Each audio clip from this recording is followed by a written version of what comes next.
샬롬, 류 선생의 구속사 천국 열차, 유도순 목사님의 신구약 성경 파노라마를 낭독하는 시간입니다. 지금은 여호수아 22장입니다. 떳떳지 못한 자의 궁색한 변명, 두 지파반을 돌려보냄. 도표 해설. 22장의 내용은 요단 동편에서 기업을 얻고 그동안 참전하였던 두 지파반, 즉 르우벤, 갓, 므낫세반 지파를 자기 기업으로 돌려보내는 내용입니다. 첫째 단락은 너희 형제에게도 안식을 주셨으니 돌아가도 좋다는 허락입니다.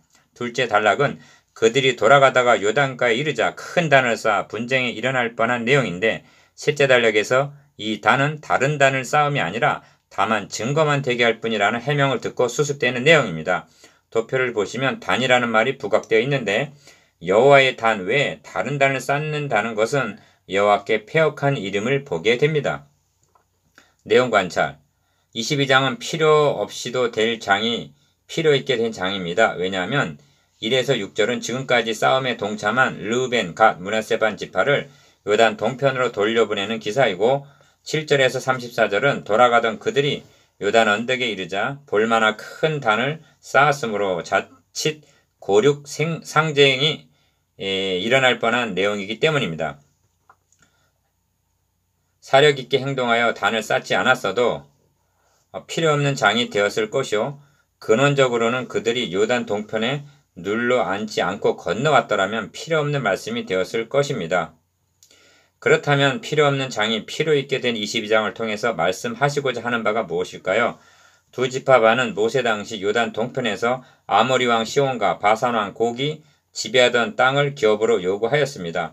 그들이 모세에게 그 땅을 기업으로 주기를 청하였을 때 모세가 갓 자손과 르우벤 자손에게 이르되 너희 형제들은 싸우러 가거늘 너희는 여기 앉았고자 하느냐? 너희가 어찌하여 이스라엘 자손으로 낙심케 하여서 여호와께서 그들에게 주신 땅으로 건너갈 수 없게 하려느냐?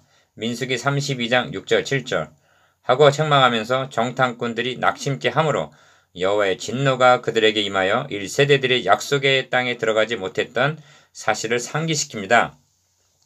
르우벤과 갓과 므낫세 반지파 자손들은 말하기를 유아와 가축을 이곳에 머물러 두고 우리는 무장하고 이스라엘 자손을 그곳으로 인도하기까지 그들의 앞에 행하고 이스라엘 자손이 각기 기업을 얻기까지 우리 집으로 돌아오지 아니하겠다고 민수기 32장 16절에서 19절 약속함으로 그들의 소청은 허락이 되었던 것입니다. 여호수아 첫 장에는 이 약속을 이행할 것을 명하는 말씀이 있고 그들은 자신들의 약속대로 실천하였던 것입니다.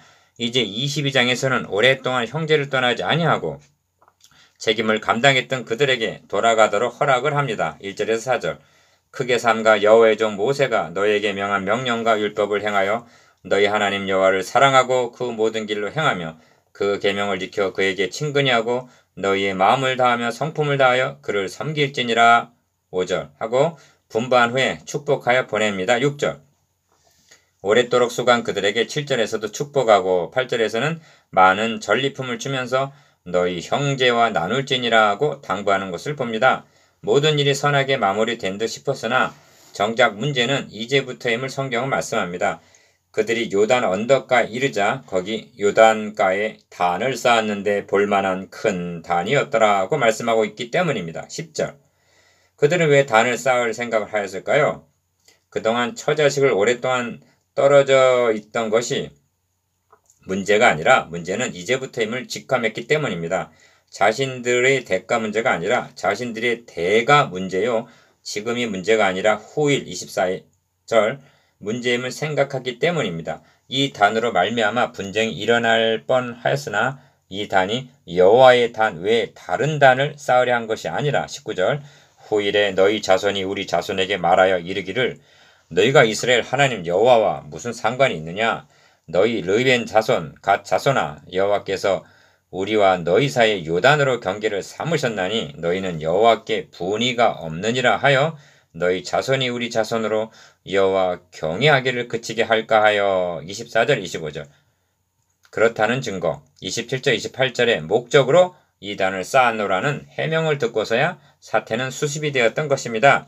그렇다면 르우벤 갓 므낫세 반 지파가 요단 동편에서 기업 갖기를 요청하여 얻은 것이 합당한 일이냐 아니면 합당치 아니한 것이었느냐 하는 점을 생각하게 합니다. 그 점은 학자들 간에 많은 논란을 불러일으킨 문제이기도 합니다. 그러나 분명한 것은 두 지파 반의 판단이 잘한 일은 아니라는 사실입니다. 왜냐하면 하나님께서 아브라함과 이삭과 야곱에게 너의 자손에게 주리라고 언약하신 땅은 가나안 땅이었기 때문입니다. 구속사의 관점에서 바라볼 때 하나님께서는 왜 아브라함을 택하셨으며 그들을 왜 가나안 땅에 두시려고 하시는가? 그 의도를 알았다면 대답은 분명해집니다. 하나님께서는 메시아를 아브라함의 자손으로 보내주실 것과 그를 유대 땅 베들레헴에서 나시게 하기 위한 준비를 하고 계셨던 것입니다. 이를 위하여 야곱의 자손을 출애굽시켜 가나안 땅을 목적 삼고 행진하게 하셨고 이제 약속대로 가나안 땅을 주셨던 것입니다. 그렇다면 가나안 땅만이 약속의 땅인 것입니다. 또한 가나안 땅을 기업으로 주실 것을 약속한 것은 하늘에 있는 영원한 기업에 대한 예표였던 것입니다. 그 기업은 율법의 대명사인 모세가 주지 못하고 예수의 모형적인 인물인 여호수아로 말미암아 주어졌던 것입니다. 그런데 르우벤, 갓, 므낫세 반 지파가 얻은 기업은 모세로부터 받은 것이라고 성경이 말씀하고 있음을 간과해서는 안 됩니다. 13장 8절에 므낫세 반 지파와 함께 르우벤 사람과 갓 사람은 요단 동편에서 그 기업을 모세에게 받았는데 라고 합니다. 18장 7절에서도 이는 여호와의 종 모세가 그들에게 준 것이니라고 말씀하고 있습니다. 그것도 모세가 능동적으로 자진해서 준 것이 아니라 그들의 요청에 의해서 허락한 것이었음을 유의할 필요가 있습니다. 혹자는 하나님께서 이를 허락하시고 인정하시지 않았느냐고 반문할 것입니다만 허락하셨다고 그것이 신령상 유익한 것만은 아닙니다. 여호와께서도 저희의 요구한 것을 주셨을지라도 그 영혼을 발휘하게 하셨도다 라고 말씀합니다. 시편 106편 15절. 또한 모세가 주었다는 말씀 속에는 더 깊은 뜻이 함축되어 있습니다. 모세가 구하옵나니 나로 건너가게 하사 요단 저편에 있는 아름다운 땅, 아름다운 산과 레바논을 포기하옵소서 하고 간구하였을 때 하나님의 응답은 그만해도 족하니 이 일로 다시 내게 말하지 말라 하시면서 바라보기는 하려니와 너가 이 요단을 건너지 못할 것임이니라고 신명기 3장 25절에서 27절 잘라 말씀하셨던 것입니다. 그 모세가 준 것이라면 그 땅이 어떠하다는 것은 더 말할 필요가 없는 것입니다. 그러함에도 그들은 모세에게 이 땅을 당신의 종들에게 산업으로 주시고 우리로 요단을 건너지 않게 하소서 하고 민수기 32장 5절 요청했던 것입니다. 맙소사, 요단강을 건너가지 못한다는 것이 얼마나 불행한 일인 줄을 그들은 몰랐던 것입니다. 민수기 32장에 보면 그들이 그 땅을 본즉 그곳은 가축하기에 적당한 곳인지라고 말씀하고 있습니다. 민수기 32장 1절.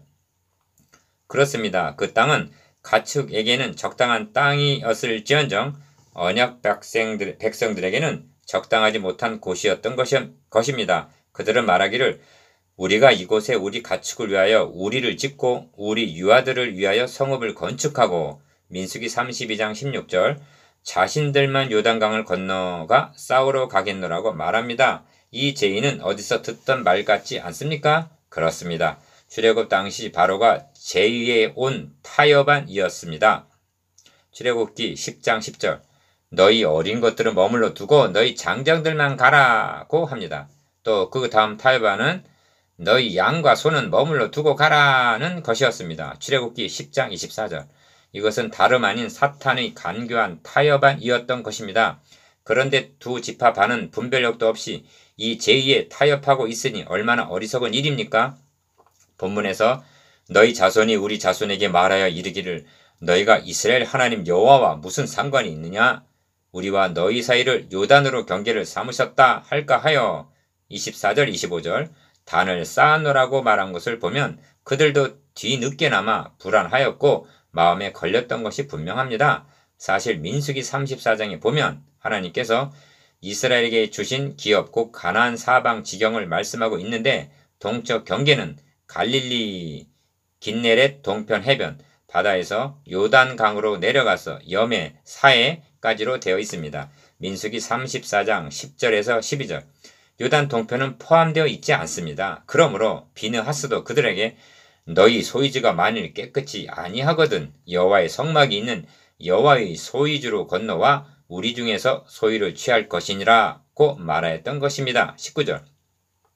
그렇다면 그들이 차지한 기업이 여호와의 소유주에서 벗어난 지경인 것과 그들이 성령의 소욕에 의해서가 아니라 순전히 육신의 소욕을 조차 행하였음을 알 수가 있습니다. 그것을 깨달았다면 불안하여 단을 쌓고 궁색한 변명을 늘어놓을 것이 아니라 비느하스의 말대로 그때라도 여호와의 성막이 있는 여호와의 소유주로 가족을 거느리고 모든 우양과 함께 뒤늦게나마 건너왔어야만 옳은 일이었습니다. 여기서 짚고 넘어가야 할 문제가 있습니다. 왜 여호와의 단은 오직 한 단이어야만 하고 오직 한 곳, 성막이 있는 곳에 가야만 제사를 드릴 수가 있느냐 하는 점입니다. 왜 다른 단, 다른 곳은 용납되지 않는 것입니까? 그것은 구원이 오직 한 성막, 한 단으로 예표된 예수 그리스도 뿐이기 때문입니다. 그리스도께서 단번에 드려주신 십자가의 단과 인간의 몸을 입고 오신 그 성막 외에는 구원 얻을 다른 이름을 주시지 아니하셨기 때문입니다. 이제 르벤, 갓, 므낫세 반 지파와 관계된 이 문제가 후대를 살아가는 성도들에게 왜 중요한가 하면 이 역사적인 사실이 우리들에게 어떠한 의미가 있느냐 하는 적용 때문입니다. 적용, 신약성경은 말씀합니다. 그러므로 우리는 두려워할지니 그의 안식에 영적 가난 복지에 들어갈 약속이 남아있을지라도 너희 중에 혹 미치지 못할 자가 있을까 함이라. 히브리서 4장 1절. 미치지 못할 자란 출발은 하였으나 목적지까지는 도달하지 못하는 자를 두고 하시는 말씀입니다. 누가 그렇다고 말씀합니까? 너희 중에 혹 하신 것을 보면 불신자들을 가리키는 말씀이 아니라 성도들을 가리키고 있음이 분명한데 불순종했던 세대들과 르벤, 갓, 므낫세 반 지파와 같은 자들입니다. 그들은 믿음의 뿌리를 언약의 말씀에 박지 아니하고 눈에 보이는 세속적인 것, 요단 동편 모압 땅에 뿌리를 내리고 가축, 재물과 유아는 그곳에 남겨둔 채 자신들만 건너가는 말하자면 두 마음을 품은 자들이었던 것입니다. 이런 사람은 무엇이든지 죽게 얻기를 생각하지 말라. 두 마음을 품어 모든 일에 정함이 없는 자로다 라고 경고하십니다. 야고보서 1장 7절에서 8절. 오늘날도 요단 동편을 기업으로 요구하는 사람들이 의외로 많이 있지 않나 염려스럽습니다. 여러분은 기업을 요단 동편에서 요구하고 있습니까? 아니면 요단 저편, 서편, 약속의 땅에서 받을 것입니까? 나누어 봅시다. 1. 두 지파 반에게 권면한 말씀이 무엇입니까? 2. 그들이 왜 단을 쌓았습니까? 3. 두 지파 반이 요단 동편에 주저앉은 사실이 우리에게 주는 의미가 무엇입니까? 암송. 여호와의 단 외에 다른 단 19절.